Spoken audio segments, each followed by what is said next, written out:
So, all right, original Buddhism. Wow, this is going to be interesting. Original Buddhism.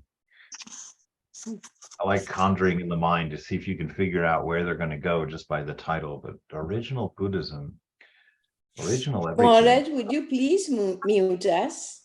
Oh, yes, I'm sorry. All right, everybody is muted, but please feel free to unmute yourself at will to say whatever you need to say.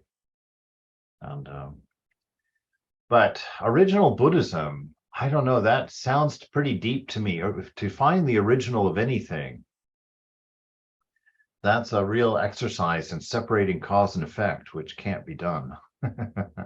Every cause is an effect and vice versa. But original Buddhism, that would be the self. I mean, that would be the rishis in the mountains at the dawn of time. But the thing that intrigues me about thinking that way or wondering about history like that is because I'm gonna here's my potential heresy, although it's pretty much from Ramakrishna, so it's just a fun heresy. But it's this notion that all these avatars, these incarnations of the beloved have been coming over and over and over again from time, and every one of them they always say they're going to come back at some point. And as they've come, we've kind of broken them up into individual pieces. So each time the avatar comes, we build a new religion. We put together a new book and we build a new religion and we start a new tradition and we cut it off from all of the rest and say this one's the latest and greatest and true one. And I just can't help. I'm more than suspicious. I'm pretty certain this is true. That the divine, of course, this is going to be a humorous thing to say because it's going to suggest that something can happen without the divine's will behind it. But I don't, it seems odd that the intention would be to break up these visits into discrete pieces and separate them and cut them off from one another when it's cumulative. The visitation of the avatars, it's one religion. It wasn't meant to be broken into several and to be isolated, and each time a set of teachings isolated and cut off.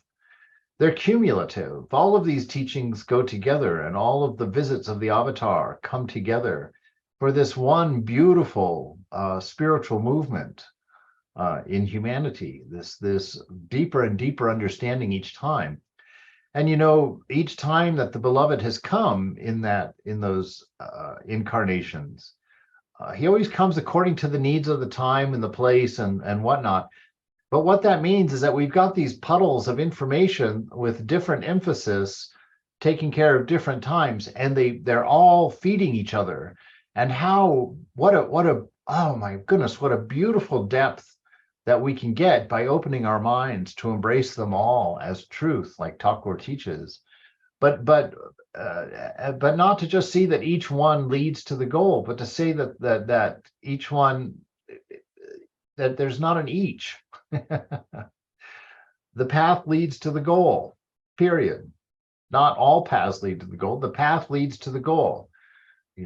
Follow these great sages, follow these great men of wisdom, test them, probe their understanding, question their things, but go forward and understand that the whole nature of life is your realization. The whole purpose of being here, the purpose of this body, the purpose of this mind is your realization. And all of the avatars and all of the teachings and all of the world's scriptures and all of the world's wisdom literature, all of this is there freely for you to draw on and to dive into and to learn of this infinite love and this conundrum that we're in following our ego, being lost in a noisy mind. Just this, it's way beyond harmony of religions. It's way beyond all religions being true. It's to the point where their religion is not a plural. there is not more than one religion, and all of the traditions celebrate that one religion. All of the traditions have written their books and given their teachings and erected their scaffoldings for practice around the same ideal, this ideal of perfect love, this ideal of elimination of the idea that we're separate and apart from the whole, and finding that integration and that harmony into life so that we don't feel, we heal our dualism, we heal our separateness from other. And it's just, this path that we've been following together actually for the last couple of years has just grown so rich for me. And I'm so happy. I could stop there. I'm so happy, but I'm so happy to share and to have you guys to talk to about these things and to share these things as we learn them and as we grow together. And I'm thrilled to see the Sangha that's forming, to see you guys visiting each other and calling each other and encouraging each other.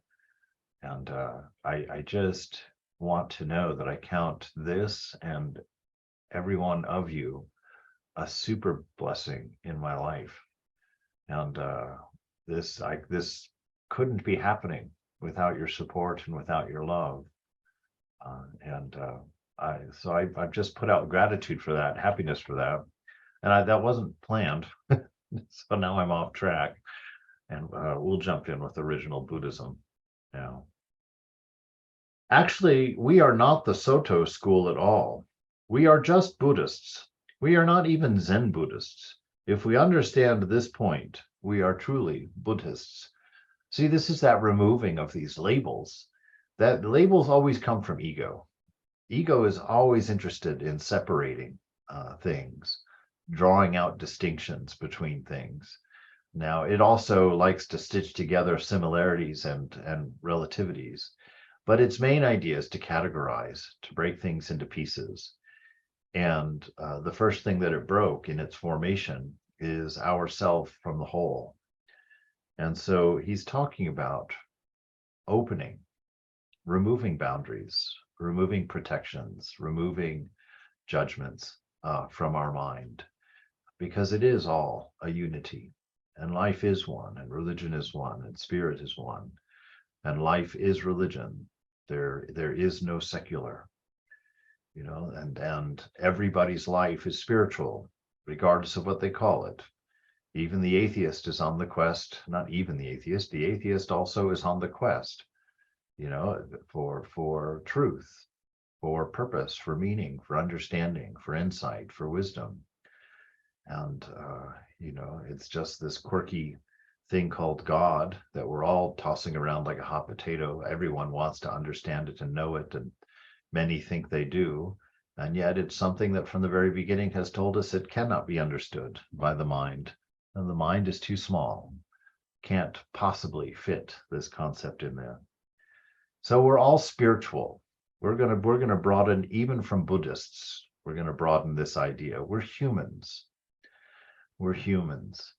And actually, that was one of the things I was thinking about, all of these pronouns going around these days where, I went to a meeting the other day down in Denver, and we all had to start the meeting by going around and and sharing our name and our pronouns.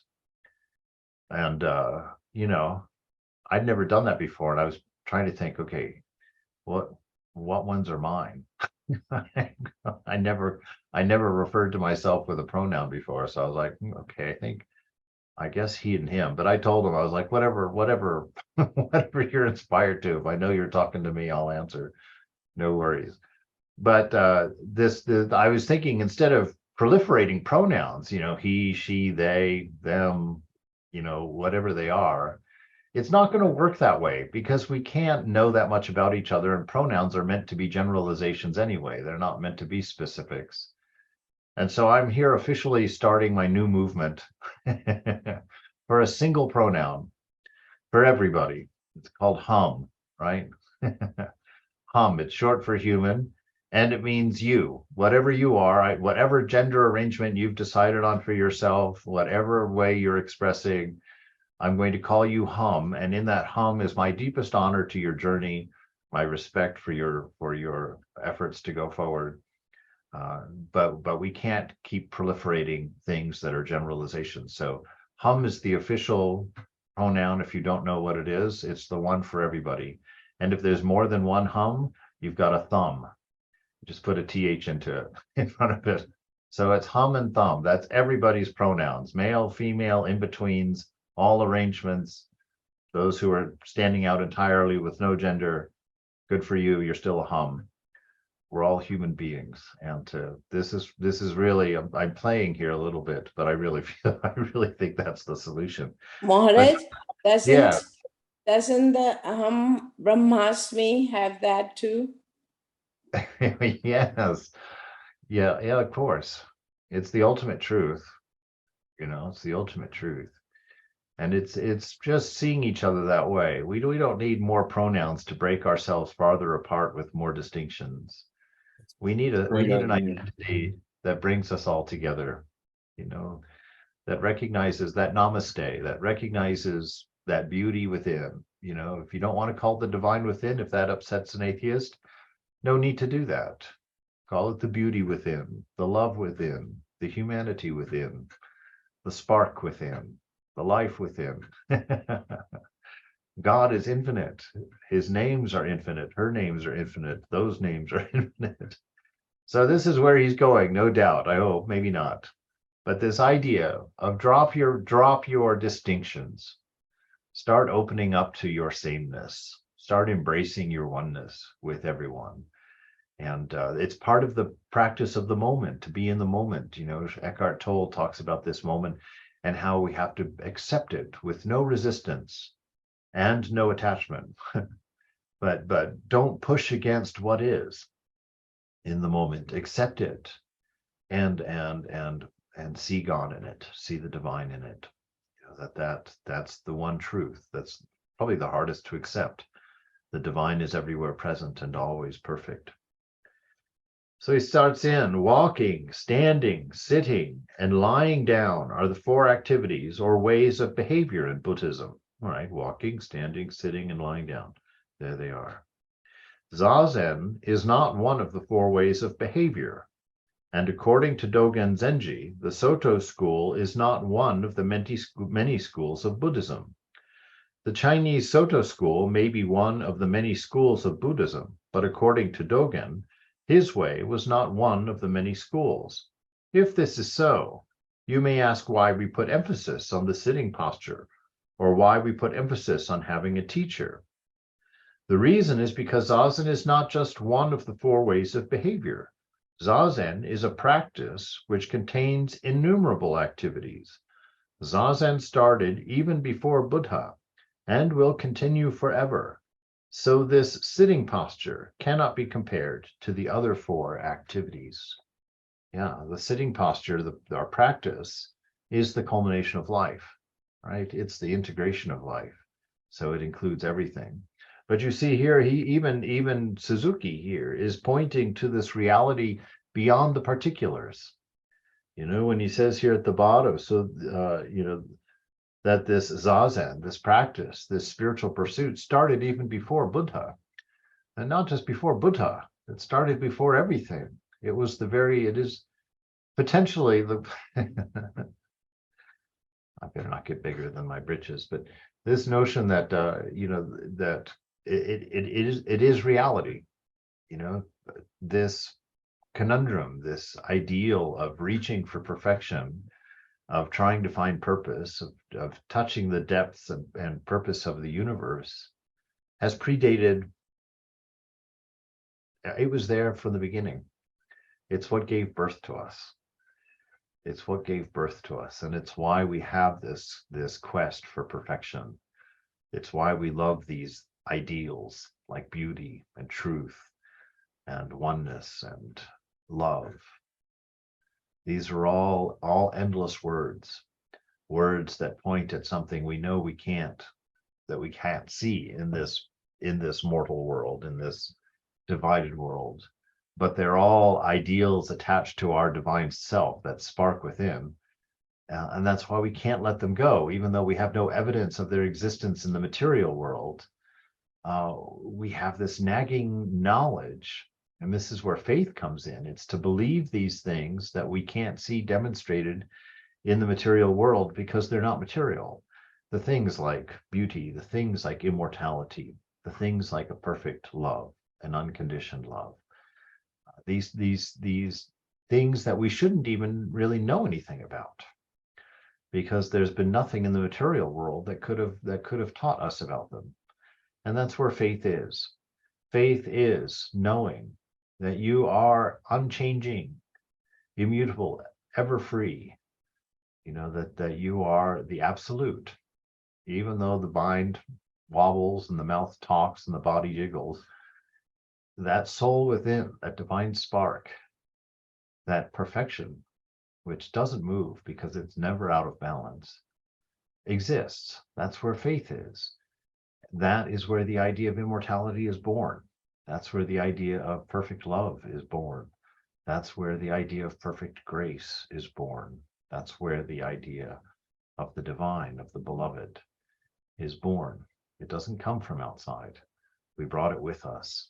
And that's why it survives thousands and thousands and thousands of years. So this wonderful notion of coming to this knowledge of oneness, where the names and the tags and the separations begin to fall away. And this is indicative of an inner occurrence. There's no way that you can drop off the labels and separations in the world outside if you still remain several different people on the inside, right? As long as you've got several voices discussing things on the inside, you think yourself as plural. You are not one.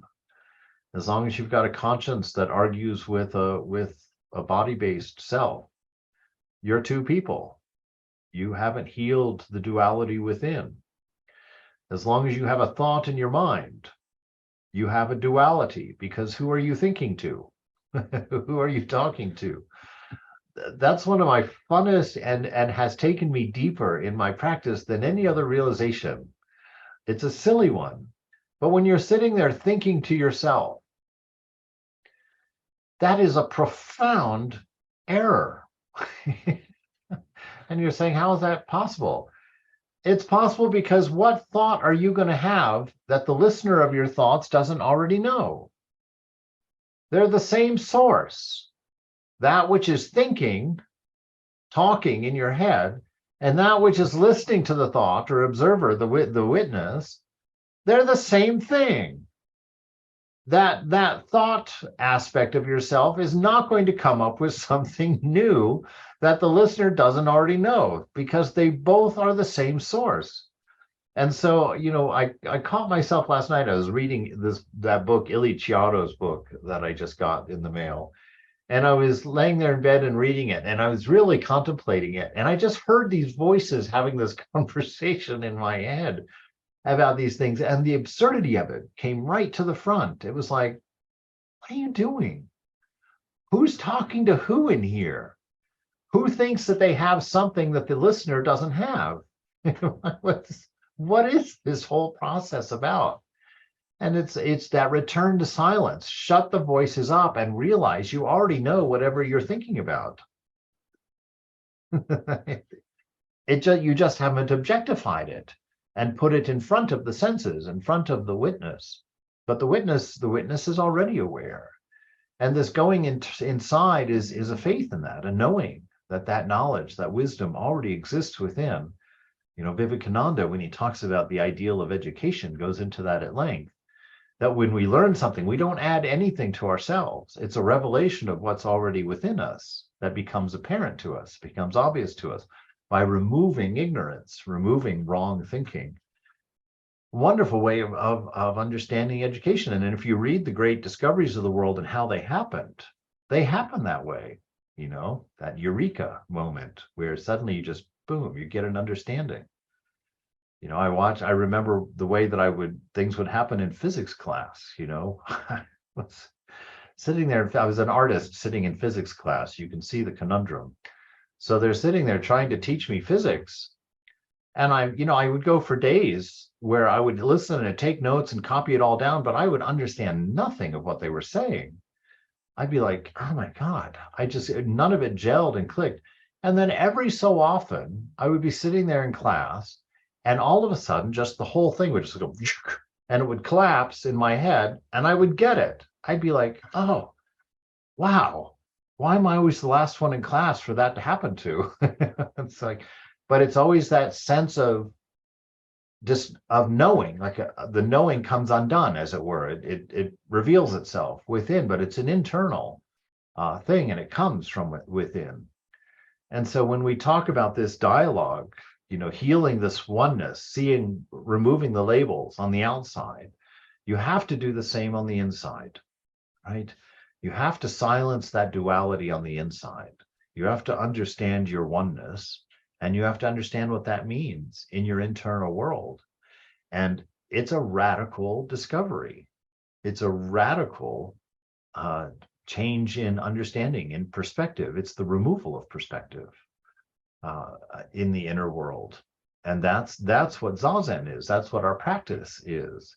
It's undoing, going for the original Buddhism, in the words of Suzuki, but actually going for the original being, the original isness, the source of all that is known within, and returning to that. And in doing that, removing separation, removing this idea that there's two inside, removing the unnecessary thinking, the addiction to constant mind noise, Now, And sorry, can I yeah, say something? please. Now, the sentence comes to me, be still and know. Be still.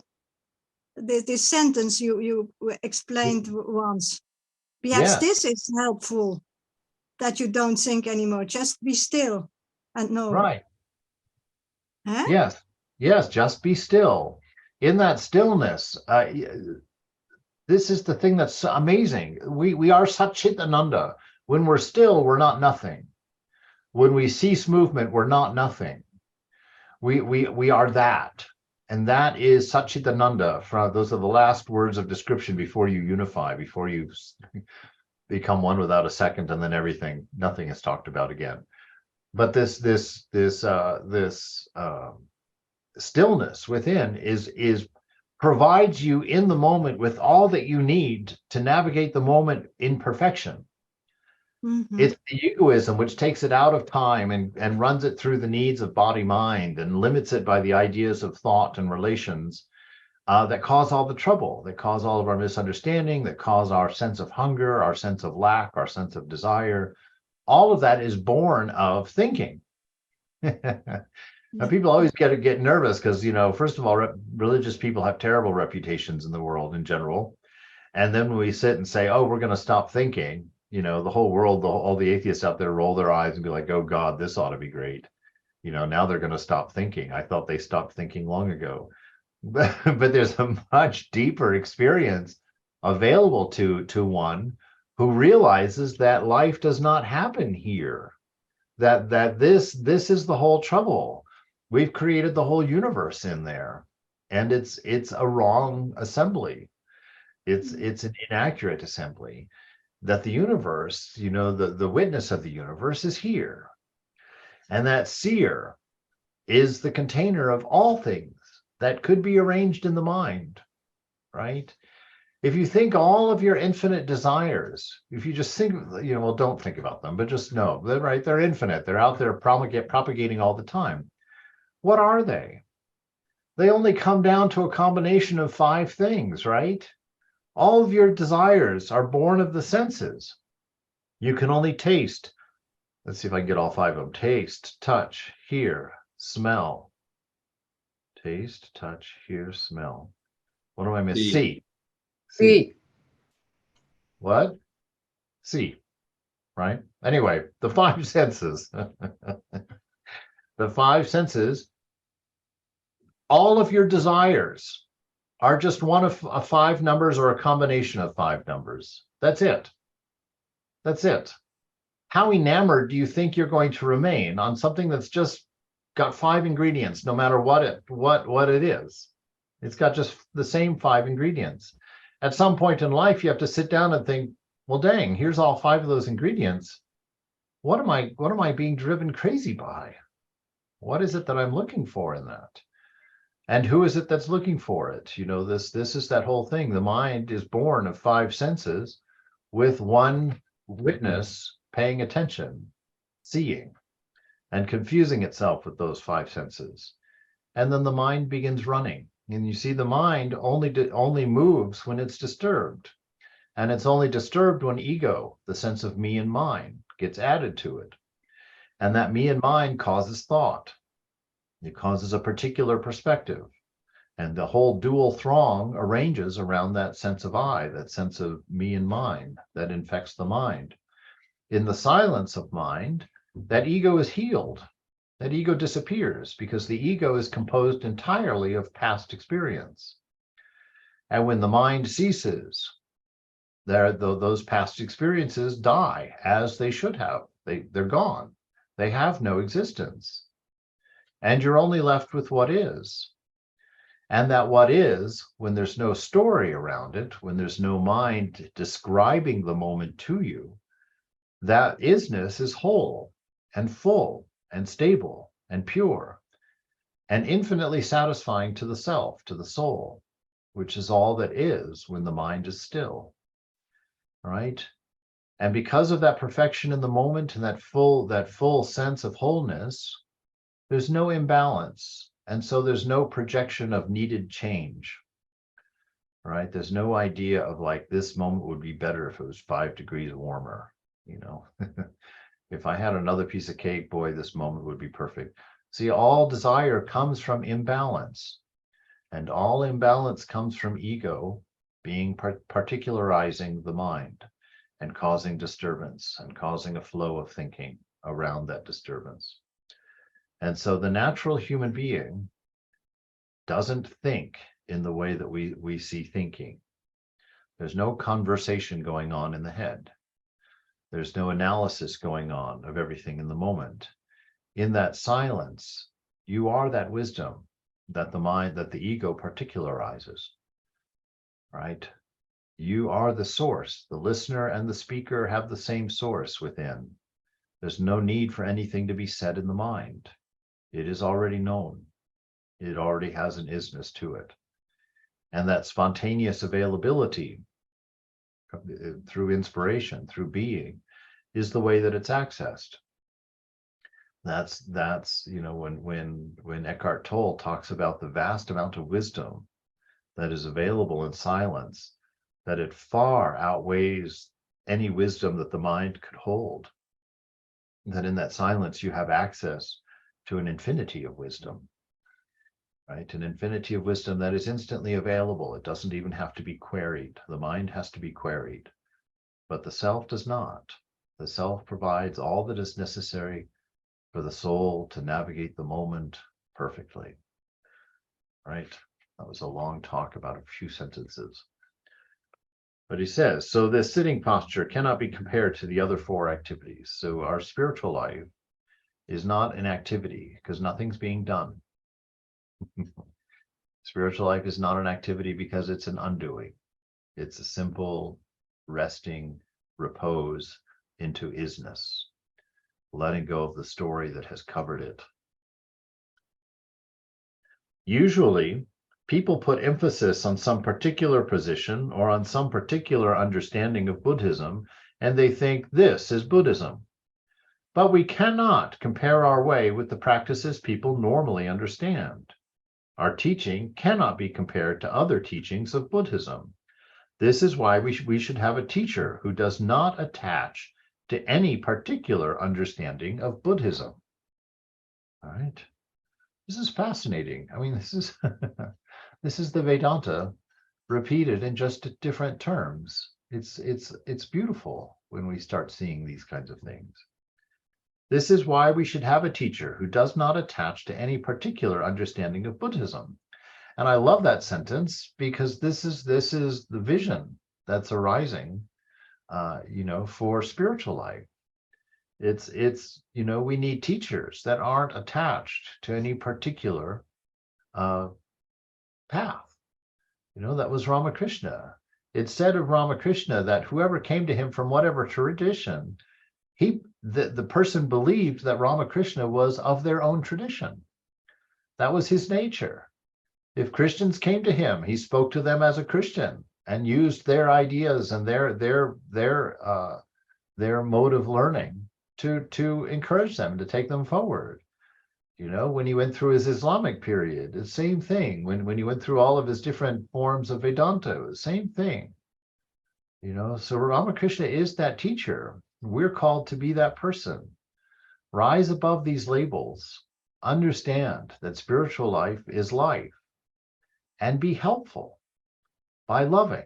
That's all. You don't have to know anything. You don't have to understand a particular philosophy. Love is the way we grow. Love is the way we learn. Love is the way that we arrive at our understanding of who we are and what we are. That's all there is to it. And that love can be talked about in the array of Christian perspectives. It can be talked about in the array of Islamic perspectives. It can be talked about in Jewish perspectives, atheistic perspectives, humanitarian perspectives. But the common element of growth and healing as a human being will always be love. And that love in and of itself is the original voice within your head. All of the thoughts is what has become all of the religions and all of the distinctions.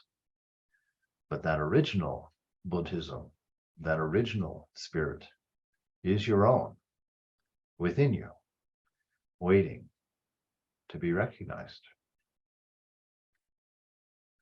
The original teaching of Buddha includes all of the various schools. Indeed. As Buddhists, our traditional effort should be like Buddha's. We should not attach to any particular school or doctrine. But usually, if we have no teacher, and if we take pride in our own understanding, we will lose the original characteristic of Buddha's teaching, which includes all of the various teachings. You see what he just told us? He told us about our ego and the trouble that it's causing in the world, right? The problem in the world isn't out there somewhere. The problem in the world is our own ego. And that's the one we're responsible for. So when we feel those things, the separating ourselves from other people, when we find our ego judging others, excluding others, disliking others, putting others into easy categories, you know, we'll put the morons in this bucket, we'll put the stupid people in this bucket, we'll put the ignorant people in this bucket, we'll put that particular political party in that bucket, you know, and then we'll abuse them. Ah, boy, the joy in abusing all of our enemies. And that's the world's problem. That's what we're watching play out in front of us. That's what the magic of Gandhi's words, be the change you want to see in the world, because your world is unique to you. You have created it between your ears, and you live in it between your ears. And for you to purify it is your first effort and command from your spiritual nature. Clean this mess up in here. There's one without a second. You've made many, many, many mistakes, and sitting here thinking about it is one of them. Because Buddha was the founder of the teaching, people tentatively called his teaching Buddhism. But actually, Buddhism is not a particular teaching. Buddhism is just truth, which includes various truths in it. Zazen practice is the practice which includes the various activities of life. So actually, we do not emphasize the sitting posture alone. How to sit is how to act. We study how to act by sitting, and this is the most basic activity for us. That is why we practice Zazen in this way. Even though we practice Zazen, we should not call ourselves the Zen school. We just practice Zazen, taking our example from Buddha, and that is why we practice. Buddha taught us how to act through our practice. That is why we sit. Right? And even more so, it's not a matter of learning how to act. It's learning how to act naturally. how to express from a knowledge of what you are. How to express naturally from your isness, without a motive, without a calculation, without a goal, without the idea of a cause and effect, that you simply are in the moment what you are. You are Satchitananda. So every movement comes from the knowledge of love that you are. Every idea comes from the knowledge of wisdom that you are. and your perspective on being is infinite. Nothing is disturbing. Nothing affects that. That is ever free and ever pure and ever beloved. That's how we, quote, learn to act from one perspective. But what we're really learning is how not to act, right? But how to be. Acting means that you've taken your being and you've created something, a facade or a difference. But being means that the steam coming off the water is natural and comes off the water as it comes off the water. Right? And so that's our goal. That's why we sit. That's why we sit. It's a profound testament to oneness, to sit and let go of everything that makes you separate, makes you different, and to chant that name of that love that weaves us all into that oneness, that returns us to that oneness. To do something, to live in each moment, means to be the temporal activity of Buddha. Yes, it means to be the manifestation of God within time-space causation, within cause and effect, within past, present, and future, right? So to live in each moment is just that. It's to manifest. There's no time in manifestation. There's no purpose in manifestation. It's isness. It's the way it is. To sit in this way is to be Buddha himself, to be as the historical Buddha was. The same thing applies to everything we do.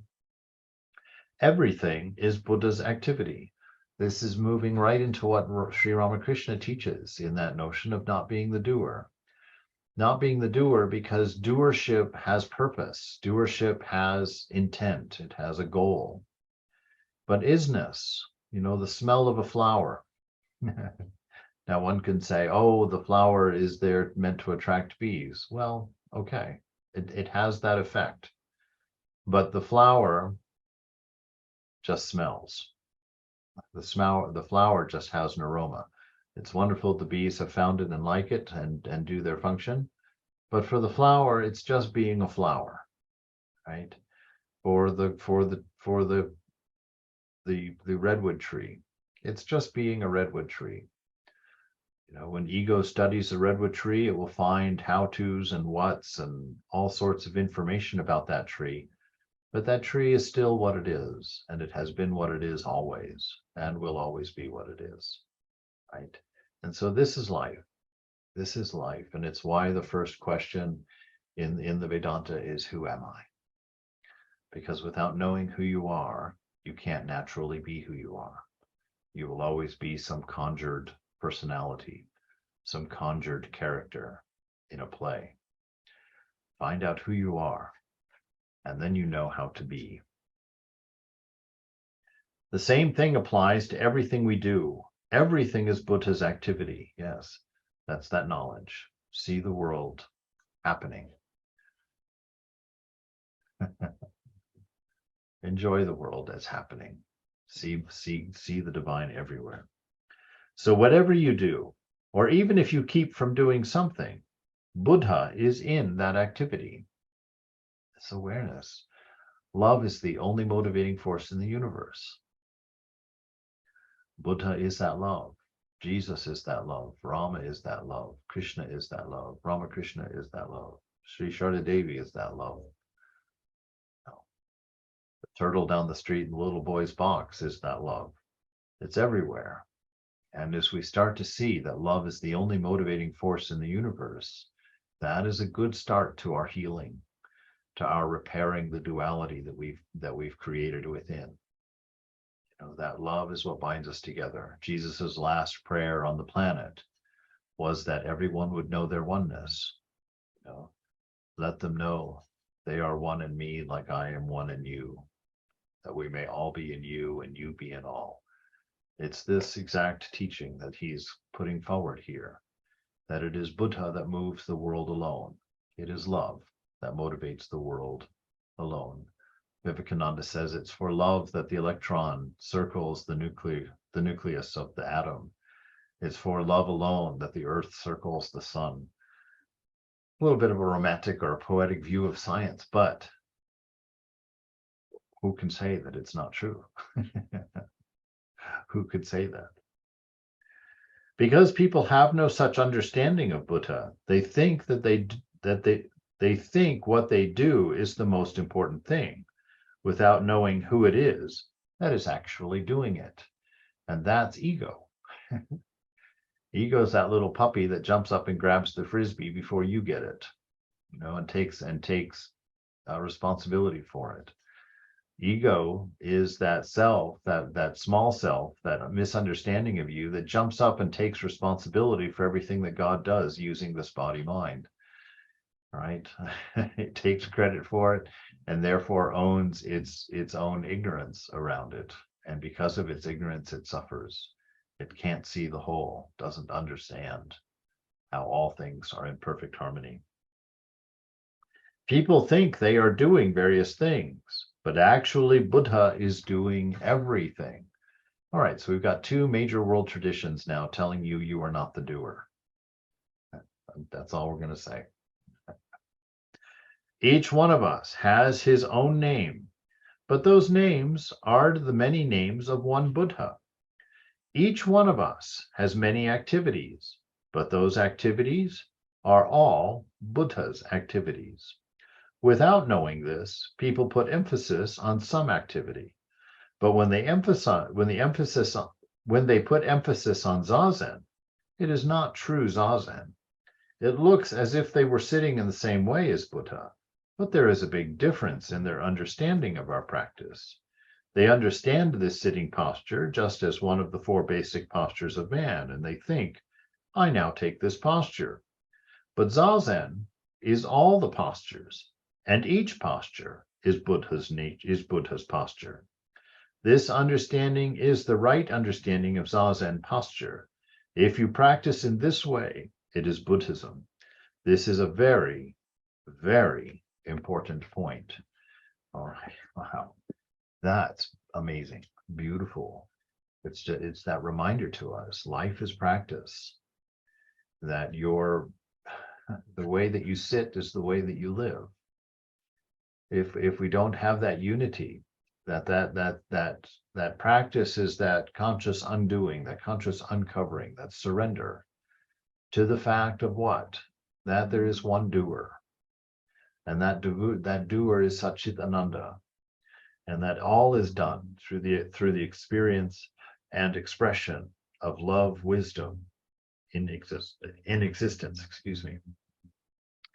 That this is our understanding of the world, and that you're practicing just as much standing in line at the grocery store as you are sitting in your shrine, and you are in the presence of God as much when you're sitting in the public bathroom as when you're walking through Rocky Mountain National Park. God is everywhere present, and our practice is our focused effort to realize that. But our life must be the unfolding of the truth we discover in our practice. If it isn't that way, we don't know what we're doing. We're still living deeply in ignorance. You are a human being that smells like God, looks like God, sounds like God. And if you can get the name out of the way and your personality tucked in its place, it will be God. You will recognize the movement of the divine. And in that recognition is your peace, because that recognition is of the stillness within, that place of peace that passes understanding, because it's not in mind. It's not in the machinations of thought. It's in the very isness within thought that the thought exists. It's the container of all, and that is who you are. You contain all thoughts at all times. You contain all wisdom at all times. You contain the full presence of God at all times. You are enough at all times. And our practice is the focus on that, and our life is the expression of that. They can't be divided. They're not two different things. So Dogen did not call himself a Soto teacher or a Soto disciple. He said other people may call us the Soto school, but there is no reason for us to call ourselves Soto. You should not even use the name of Soto. No school should consider itself a separate school. It should just be one tentative form of Buddhism. But as long as the various schools do not accept this kind of understanding, as long as they continue calling themselves by their particular names, we must accept the tentative name of Soto. But I want to make this point clear. Actually, we are not the Soto school at all.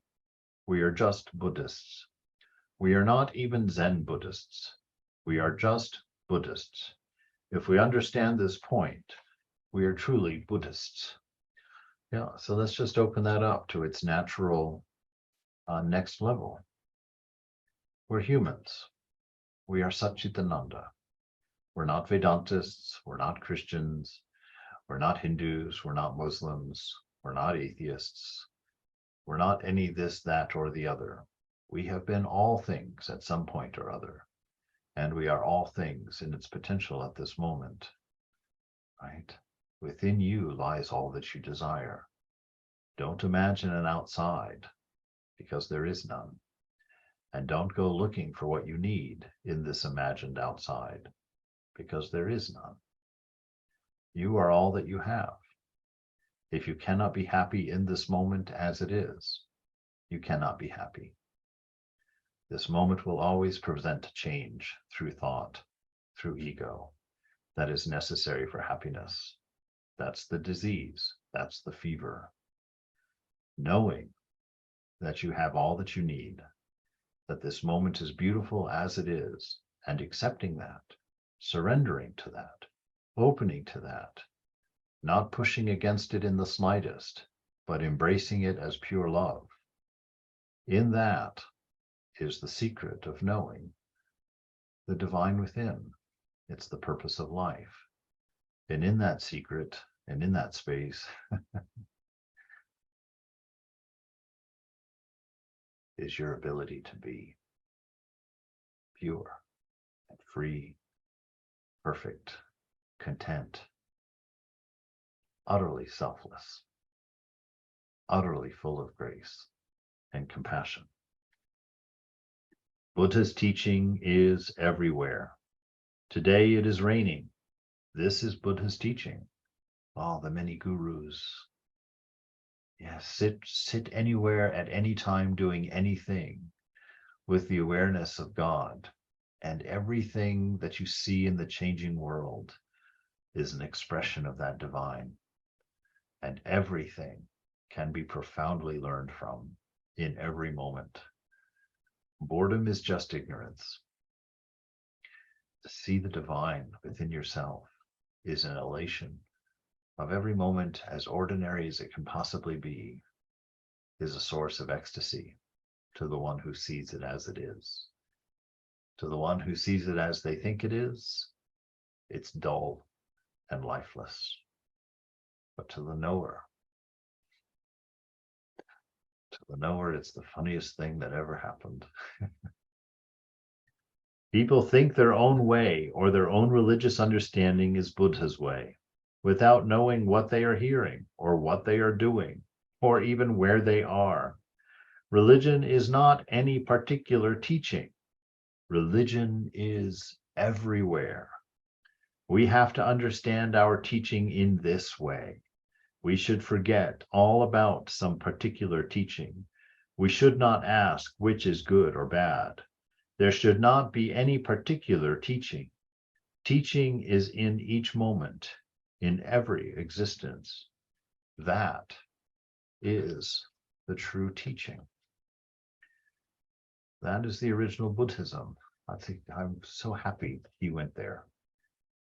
That is the original wisdom. That is the original religion. Religion is an odd word to even have, because it's not descriptive of anything. Religion is life, and life is practice. Anybody have a question or a statement or a concern?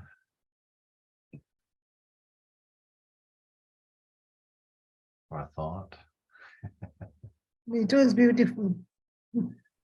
Yes, it is. It is beautiful. It's ever more beautiful. Thank you, Uh, Maharaj. Yeah. Yeah. Thank It you, was a Maharaj. wonderful, wonderful unfolding. Swami C, I have Yeah. I have a comment and maybe a question, All right. which is uh, I find a huge resistance in sitting still. Mm, I don't know what it is. I used to be better at it. I'm sure all of us go through these phases, so maybe it speaks to other people too. But I just can't even last for 10 minutes, and I have to be up. right. Yes. Right. Let's. I want to say an interesting a thing. Well, it's interesting to me. Maybe it'll be interesting to you too. You've never done anything else but sit still. You know, Mm. that's the thing. I know it's unsatisfying at one level, but it's the only truth at the other level. But you know, because I went through a period, not a period, I had a particular meditation in the shrine in DC actually, where I was sitting there and I was feeling horribly restless. And I heard that inner voice say to me, Irritating me a little bit. you know, that inner voice saying, "Who is restless? You have been sitting here watching life for eons, for thousands of years. You have been sitting here watching everything. You have never done anything. This life is a dream. In the dream, the sleeper is busy as can be, but in fact, the sleeper is asleep. The sleeper is at rest."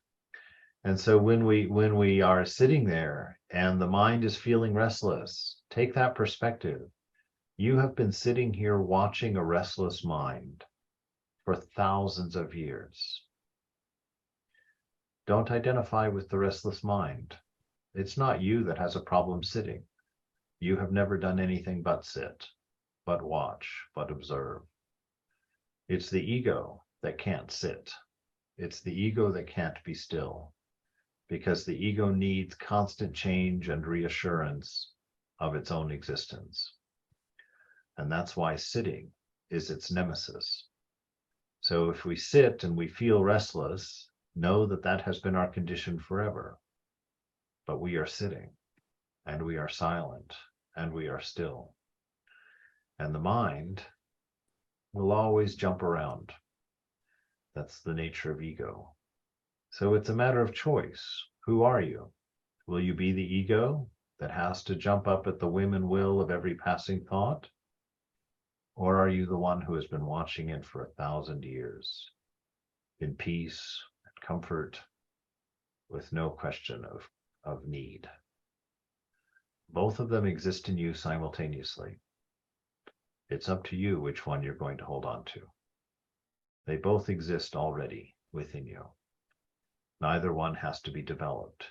You just have to put your foot on one or the other. Put your foot on the changing world for your idea of who you are, and restlessness is life. Put your foot on that silent self sitting peacefully within, and life is peace and the expression of love. So it's not a matter it's not, the question doesn't have to be phrased that way. You've identified with ego. Now you're asking how to quiet the mind. You can't. As long as you think you're the ego, as long as you think you're composed of thought, and that thoughts are yours, and that they're important to you, that's the nature of life, restlessness. But you can let go of that immediately. Just know, that's not who I am.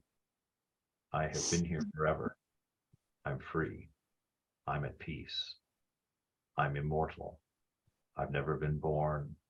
I will never die. I will go on, and bliss is my natural state.